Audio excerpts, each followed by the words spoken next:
KS. ചിത്രയ്ക്ക് പ്രത്യേകമായ ഒരു പരിചയപ്പെടുത്തൽ ആവശ്യമില്ല.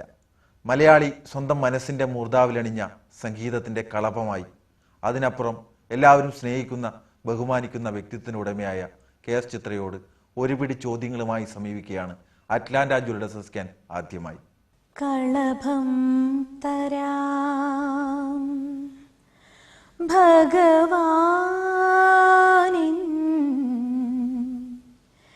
മനസ്സും തരാം, കളഭം തരാം ഭഗവാനിൻ മനസ്സും തരാം, കളഭം തരാം ഭഗവാനിൻ മനസ്സും തരാം. മഴപ്പക്ഷി പാടും പാട്ടിൻ മയിൽപ്പീലി നിന്നെ ചാർത്താം, ഉറങ്ങാതെ നിന്നോടെന്നും ചേർന്നിരിക്കാം. കളഭം തരാം ഭഗവാനിൻ മനസ്സും തരാം. കളഭം തരാം ഭഗവാനിൻ മനസ്സും തരാം. സംഗീതം ഭക്തി നിർഭരമാണ്, ആത്മനിഷ്ഠമാണ്, പ്രാർത്ഥനാരൂപമാണ്. ഇന്ന് പലപ്പോഴും അത് ബഹിർമുഖമാണ്, അതായത് പെർഫോമൻസ് ബേസ്ഡ് ആണ്. താങ്കളടക്കമുള്ള പല തലമുറയും അതിലല്ലാത്ത ഒരു പ്രത്യേക മനസ്സോടുകൂടി അതിനെ സമീപിച്ചിട്ടുള്ളത്. എങ്ങനെ നോക്കിക്കാണുന്നതിന്? ശരിക്കും ഈശ്വരനിലേക്ക് കൂടുതൽ അടുക്കാനുള്ളൊരു മാർഗം തന്നെ സംഗീതമാണെന്ന് ഞാനും വിശ്വസിക്കുന്നു. സംഗീതം ഇപ്പോഴത്തെ പെർഫോമൻസ് എന്ന് പറയുന്നത് സത്യം പറഞ്ഞാൽ ഇപ്പോഴത്തെ ജനറേഷൻ മാറിയല്ലോ. യങ് ജനറേഷനിലെ കുട്ടികൾക്ക് അവരത് എൻജോയ് ചെയ്ത് പാടുന്നു, പക്ഷെ അത് ഇഷ്ടപ്പെടുന്ന ഒരുപാട് പേരുണ്ട്. ഇപ്പം എന്നെ സംബന്ധിച്ചിടത്തോളം എനിക്ക് ഇനിയിപ്പോൾ അങ്ങനെ മൂവ് ചെയ്ത് പാടുന്നത് വൃത്തികേടായി പോവും, എന്നത് പാടാൻ പറ്റില്ല. എനിക്ക് സാധാരണ പറയുമല്ലോ, ഇപ്പോൾ മൈക്കിൾ ജാക്സൺ അവരൊക്കെ ഒരുപാട് ഡാൻസ് ചെയ്ത് എന്നെ സംബന്ധിച്ചിടത്തോളം നമ്മളൊന്ന് നടന്നു കഴിഞ്ഞാൽ തന്നെയും നമ്മുടെ വോക്കൽ കോഡിൻ്റെ ഒരു ഡിഫറൻസ് വരുന്നു എനിക്ക് ഫീൽ ചെയ്യാറുണ്ട്. അതുകൊണ്ട് ഞാൻ കഴിവതും ഒരിടത്ത് നിന്ന് പാടുമ്പോൾ നമ്മുടെ വോയിസിൻ്റെ കൺട്രോൾ നമ്മുടെ കയ്യിലിരിക്കും. അപ്പം അതുതന്നെ പൊതുവേ തന്നെ പറയില്ല, നമ്മുടെ വേഷവിധാനം പോലും നമുക്ക് കംഫർട്ടബിൾ ആയിട്ടുള്ള രീതിയിൽ നിൽക്കുകയല്ല, നമുക്ക് പറ്റാത്തൊരു വേഷം നമ്മളെ കൊണ്ട് ഇടിപ്പിച്ചിട്ട് സ്റ്റേജിൽ നിർത്തിയാൽ നമ്മുടെ കോൺസെൻട്രേഷൻ എൻ്റെ എവിടെയെങ്കിലും വൃത്തിയായിട്ട് കാണുന്നുണ്ടോ എന്നൊക്കെയുള്ളൊരു ടെൻഷൻ കൊണ്ട് ചിലപ്പോൾ നമുക്ക് അത്രയും കൂടുതൽ പാട്ടിലേക്ക് കോൺസെൻട്രേറ്റ് ചെയ്യാൻ പറ്റില്ല. അതുകൊണ്ട് കഴിവതും നമുക്ക് ഏറ്റവും കംഫർട്ടബിൾ ആയിട്ടുള്ള വേഷം ധരിച്ച് നമുക്ക് ഏത് വിധത്തിൽ പാടാം, നമ്മുടെ സൗകര്യമാണത് എങ്കിലേ അത്. പിന്നെ ഒരു ഇഷ്ടപ്പെടുന്ന ഇപ്പോഴത്തെ യുവതലമുറയിലുള്ള ഒരുപാട് പേര് ഇങ്ങനെ മൂവ് ചെയ്ത് ഡാൻസ് ചെയ്ത് അതിൻ്റെ കൂട്ടത്തിൽ ഞങ്ങൾ ചുമ്മാ ഒരാളിങ്ങനെ നിൽക്കുന്നത് കണ്ടുകൊണ്ട് എത്ര നേരിരിക്കുന്നു ചോദിക്കുന്നവരുണ്ട്. പക്ഷെ എന്നെ സംബന്ധിച്ചിടത്തോളം അത് പറ്റില്ല, എനിക്കിതേ പറ്റുള്ളൂ. 11 തവണ തുടർച്ചയടക്കം 15 തവണ സ്റ്റേറ്റ് അവാർഡ്, 6 തവണ ദേശീയ അവാർഡ്, എല്ലാ തെന്നിന്ത്യൻ ഭാഷയിലും പാടുകയും അവാർഡ് മേടിക്കുകയും ചെയ്ത അവസ്ഥ. കൂടാതെ എല്ലാ പ്രശസ്തരായ സംഗീത സംവിധായകന്മാരുടെ കീഴിലും വർക്ക് ചെയ്യാനുണ്ടായ അനുഭവം. പക്ഷേ അട്ടഹാസം എന്ന ആദ്യ ഗാനത്തിലൂടെ കടന്നു വരുമ്പോൾ, എം ജി രാധാകൃഷ്ണൻ മാസ്റ്ററുടെ സഹായത്തോടെ കടന്നു വരുമ്പോൾ ഈ അവസ്ഥയിൽ എത്തിപ്പെടുന്നു വിചാരിച്ചിരുന്നു? ഒരിക്കലില്ല. സത്യം പറഞ്ഞാൽ ഞാൻ ഈ ഫിലിമിൽ പാടുന്ന ഇങ്ങനെ ഒരു പ്ലേബാക്ക് സിംഗർ ആവണം എന്നുള്ളൊരു ഒരു ഹോപ്പും എനിക്കുണ്ടായിരുന്നില്ല. ഞാൻ ക്ലാസിക്കൽ മ്യൂസിക് പഠിച്ചതും ഏതെങ്കിലും എൻ്റെ അമ്മയും അച്ഛനും ടീച്ചേഴ്സാണ്. അതുപോലെ ഏതെങ്കിലും ഒരു സ്കൂളിൽ മ്യൂസിക് ടീച്ചറായിട്ട്, അപ്പം മ്യൂസിക്കിൽ വളരെ കുറച്ച് സ്റ്റുഡൻസേ ഉള്ളൂ. അപ്പം ഞാൻ പഠിക്കുന്ന സമയത്ത് അപ്പം എല്ലാവർക്കും എൻ്റെ കൂടെ പഠിച്ച എല്ലാവർക്കും ജോലിയാണ്. എല്ലാവരും ഓരോ കോളേജിൽ മ്യൂസിക് ലെക്ചറേഴ്സായിട്ട് ഇരിപ്പുണ്ട്. അങ്ങനെ അവരൊക്കെ അതുപോലൊരു ജോലി സ്കൂളിലോ ഏതെങ്കിലും കോളേജിലോ മ്യൂസിക് ടീച്ചറായിട്ട് ജോലി കിട്ടും എന്നുള്ളൊരു അതിന് വേണ്ടിയിട്ട് തന്നെയാണ് ഞാൻ മ്യൂസിക് എടുത്ത് പഠിച്ചത്. എനിക്ക് വേറെ ആകെയുള്ള താല്പര്യം സംഗീതത്തോട് മാത്രമേ ഉള്ളൂ. അങ്ങനെയാണ് അതിൽ വന്ന്. അപ്പം രാധാകൃഷ്ണൻ ചേട്ടൻ ആദ്യമായിട്ടൊരു ഫിലിമിൽ പാടിച്ചപ്പോൾ രാധാകൃഷ്ണനെ വിളിച്ചു പോയി പാടി എന്നുള്ള അല്ലാതെ അതിൽ കൂടെ ഞാനങ്ങ് പ്രശസ്തിയാവുന്നൊന്നും അപ്പോഴൊന്നും പ്രതീക്ഷിച്ചിട്ടൊന്നുമില്ല. ഞാൻ ഈ നോക്കത്താ ദൂരത്ത് കണ്ണം നട്ട് എന്ന് പറഞ്ഞൊരു ഫിലിമിൽ പാടിക്കഴിഞ്ഞ ശേഷമാണ് രാജാ സാറ് അതേ ഫിലിം തമിഴിലെടുക്കാനായിട്ട് പൂവേ പൂച്ചുടവ എന്ന് പറഞ്ഞിട്ട് അതിന് വേണ്ടിയിട്ടാണ് ഈ വോയിസ് തന്നെ യൂസ് ചെയ്യാമെന്ന് പറഞ്ഞ് വിളിച്ചു. അതിപ്പോൾ നമ്മുടെ ഒരു സമയം എന്ന് പറയില്ല, നമുക്ക് തലയിൽ എഴുതിയിരിക്കുന്ന നടക്കുന്ന പറയുന്ന പോലെ അങ്ങനെ എന്നെ വിളിച്ചു. അദ്ദേഹം തന്നെ മറ്റുള്ള എല്ലാ ലാംഗ്വേജസിലും പഠിപ്പിച്ചു. അങ്ങനെ അങ്ങ് തിരക്കിലോട്ട് ആയി. ആദ്യത്തെ അവാർഡ് അതിന് വന്നു.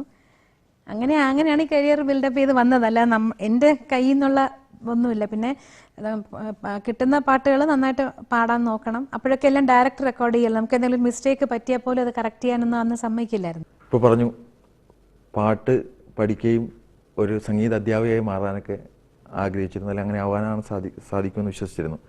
അതുകൊണ്ട് തന്നെ ശാസ്ത്രീയമായി സംഗീതം പഠിച്ച ഒരാളാണ്. പക്ഷേ അധികം സംഗീത കച്ചേരികൾ ഞങ്ങൾക്ക് കിട്ടിയിട്ടില്ല. എന്തുകൊണ്ടാണ് സംഭവിച്ചത്? അത് കാര്യം എന്ന് വെച്ചാൽ ശാസ്ത്രീയ സംഗീതം ഞാൻ ആകെ 7 വർഷമേ പഠിച്ചിട്ടുള്ളൂ. മ്യൂസിക് കോളേജിൽ പഠിച്ചതല്ലാതെ ഉമ്മനിക്കുട്ടി ടീച്ചറിൻ്റെ അടുത്ത് ഞാനൊരു 7 വർഷം കൾച്ചറൽ ടാലൻറ്റ് സെർച്ച് സ്കോളർഷിപ്പ് കിട്ടിയിരുന്നു, അങ്ങനെ പഠിച്ചിരുന്നു. ആ 7 വർഷം പഠിച്ചതൊന്നും പോരാ, ശരിക്കും ഇനി ഒരുപാട് പഠിക്കാനുണ്ട്. മാത്രമല്ല ഇപ്പോൾ ഫിലിം ഫീൽഡിൽ വന്നു കഴിഞ്ഞ ശേഷം ഫിലിം സോങ്സ് ഒന്നും നമ്മുടെ ഒരു കംഫർട്ടബിൾ റേഞ്ചിനൊന്നും അല്ല. ചിലപ്പം ആണുങ്ങളുടെ ശ്രുതിക്ക് നമ്മൾ പാടേണ്ടി വരും. സാധാരണ ക്ലാസിക്കൽ മ്യൂസിക് പാടുമ്പോൾ നമ്മൾ കുറച്ച് ഫീമെയിൽ വോയിസസ് ആണെങ്കിലും ഒരു വോയിസിനൊരു കുറച്ച് കട്ടിയായിട്ട് വന്നാലേ അതിന് സുഖമുള്ളൂ എന്നൊക്കെയാണ് എൻ്റെയൊക്കെ വിശ്വാസം അങ്ങനെയാണ്. അപ്പം നമ്മളെപ്പോഴും ഫിലിം സോങ്സ് പാടുന്നതിനേക്കാളും കുറച്ച് ശ്രുതി കുറച്ചാണ് അത് പ്രാക്ടീസ് ചെയ്യുക.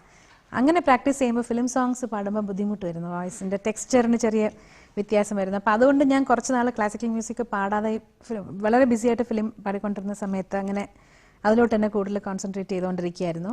ഇപ്പം അങ്ങനെ ആ ഫിലിം സോങ്സ് മാത്രം പാടി കുറച്ച് കോൺഫിഡൻസ് കുറഞ്ഞു എന്ന് വേണമെങ്കിൽ പറയാം. ഇപ്പം വീണ്ടും ഞാൻ തുടങ്ങിയിട്ടുണ്ട്. തീർച്ചയായിട്ടും ഒരു 2-3 വർഷത്തിനുള്ളിൽ കച്ചേരി ചെയ്യണം. മീഡിയയുമായി ബന്ധപ്പെട്ട് സഹകരിക്കുന്നതുകൊണ്ട് ഒരുപാട് ഗായകന്മാർ, ഗൾഫിലെ ഗായകന്മാരെ പരിചയപ്പെടാനുള്ള അനുഭവം ഉണ്ടായിരുന്നു. പക്ഷേ പലരും നല്ല ടാലൻ്റുള്ള ആളുകളാണ്. പക്ഷെ ഇവർക്ക് പലപ്പോഴും അവസരങ്ങൾ കിട്ടുന്നില്ല. ഇവരോട് എന്ത് ഉപദേശമാണ് നൽകാനുള്ളത്? ഞാനൊക്കെ വന്ന സമയത്തിനേക്കാളും ഇപ്പോൾ ഒരുപാട് ഓപ്പർച്യൂണിറ്റീസ് എന്ന് വേണം പറയാൻ. ഗൾഫിൽ നിന്നുള്ള കുട്ടികൾ 2 പേര് ഇപ്പോൾ വളരെ സജീവമായിട്ട് ഫിലിമിലുണ്ട്. നിങ്ങളത് വിട്ടുപോയതാന്ന് തോന്നുന്നു.